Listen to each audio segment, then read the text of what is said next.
नमस्कार, माय माउली हिंदी समाचार में आपका स्वागत है और मैं शेख इस्माइल। बेला मंडल के सोनकास गांव में गुरु पूर्णिमा कार्यक्रम ध्यान केंद्र मंदिर में बड़े उत्साह के साथ मनाया गया। संत फुलाजी बाबा ने कहा है कि विश्व में हम हैं और हम में विश्व है, वही ईश्वर है।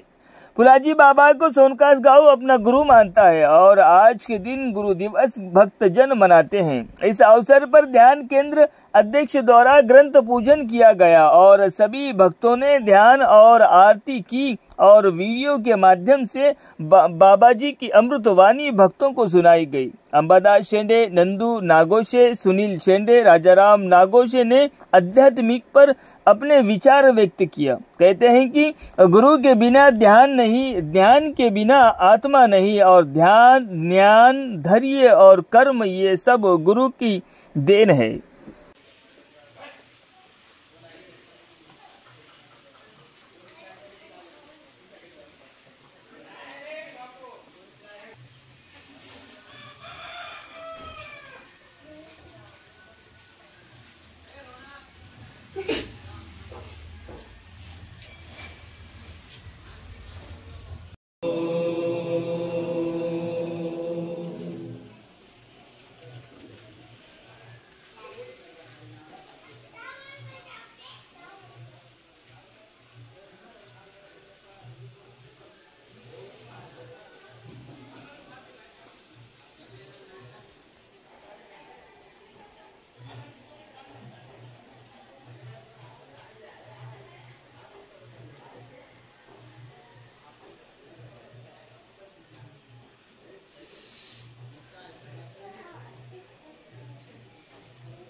गुरु पौर्णिमा नेमकं गुरु पौर्णिमा म्हणजे काय तर आज आपण जे आपले जन्म झाला ते आपले आई बाप त्यांना पहिले गुरु मानतो आपण। दुसरे गुरु आपले जे शिक्षक जे आपण शाळेत जातो काही चार गोष्टी शिक्षण किंवा संस्काराच्या गोष्टी शिकतो ते आपले दुसरे गुरु।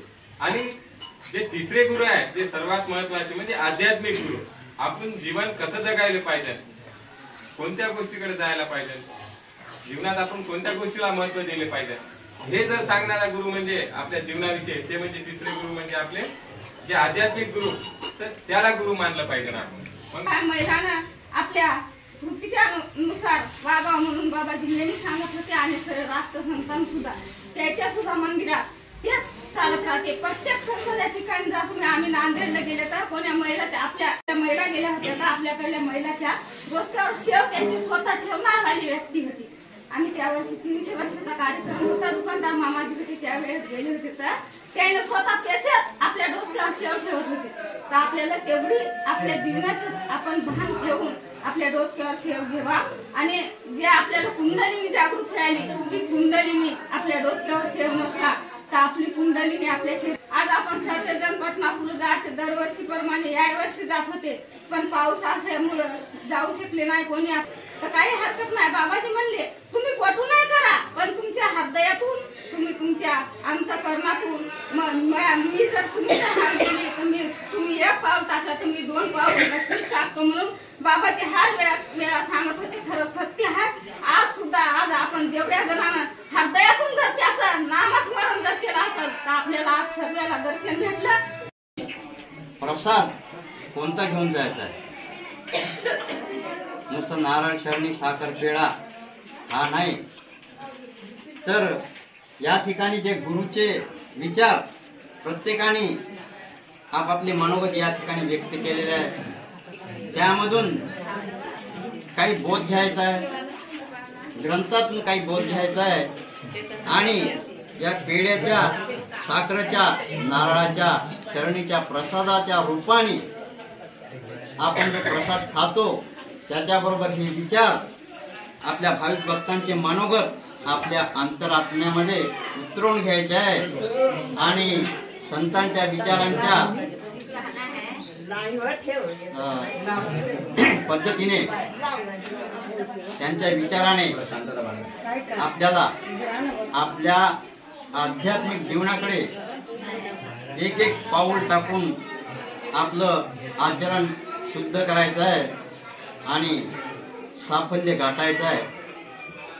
तर या ठिकाणी आजच्या गुरु पौर्णिमेकरता जे भाविक भक्त या ठिकाणी आलेले आहेत त्यांना सद्गुरू संत फुलाजी बाबा यांचा कृपा प्रसाद मिळालेला आहे. काही ना काही त्यांना बोध झालेला आहे, आत्मज्ञान झालेलं आहे. एवढी जी मंडळी या ठिकाणी आली आहेत, बरेच आपल्या गावामध्ये व्यक्ती आहेत, महिला आहेत, पुरुष आहेत, पण एवढेच या ठिकाणी आज जमा झालेले आहेत, एकत्र आहेत. त्यांच्या मनामध्ये कुठे ना कुठेतरी आध्यात्मिक ज्ञान जागृत झालेलं आहे. तेव्हाच आपोआप या ठिकाणी ऑटोमॅटिक आपण चालत आलेले आहेत. गुरुमाऊलीचा प्रसाद घेण्याकरता, गुरुमाऊलीचं ज्ञान घेण्याकरता, गुरुमाऊलीचे विचार घेण्याकरता या ठिकाणी बसलेले सर्व संत आहेत. त्यांचे विचार अंमलात आणण्याकरता, त्यांच्या विचारांनी चालण्याकरता. तर एवढंच आपल्याला करायचं आहे. त्यांचं चरित्र या ठिकाणी आपण वाचून आपल्याला ते अंमलात आणायचं आहे, आचरणात आणायचं आहे आणि त्याच पद्धतीने समोर समोर चालायचं आहे आणि आपल्या जीवनाचं एक शिखर गाठायचं आहे. आपण या ठिकाणी सर्व झालात. आमचे भजनी मंडळ सुद्धा तत्पर सांगितल्याबरोबर या ठिकाणी आपलं भजनी साहित्य घेऊन आजच्या कार्यक्रमाकरता उपस्थित झालेले आहेत. तसेच सर्व भाविक बंधू भगिनी आणि या ठिकाणी काही बाहेर गावून आलेले पाहुणे मंडळी सुद्धा न सांगता न बोलावता ऑटोमॅटिक या ठिकाणी चालून आलेले आहेत ते कृपा प्रसाद घेण्याकरता. तर या सर्वांचं मी माझ्याच नाही तर या ठिकाणी जे कार्यरत असतात त्या सर्वांच्या वतीने खूप खूप आभार मानतो, खूप खूप धन्यवाद मानतो. आपला काही ना काही वेळ आपण या चांगल्या कार्यामध्ये, सत्संग कार्यामध्ये दिलेला आहे.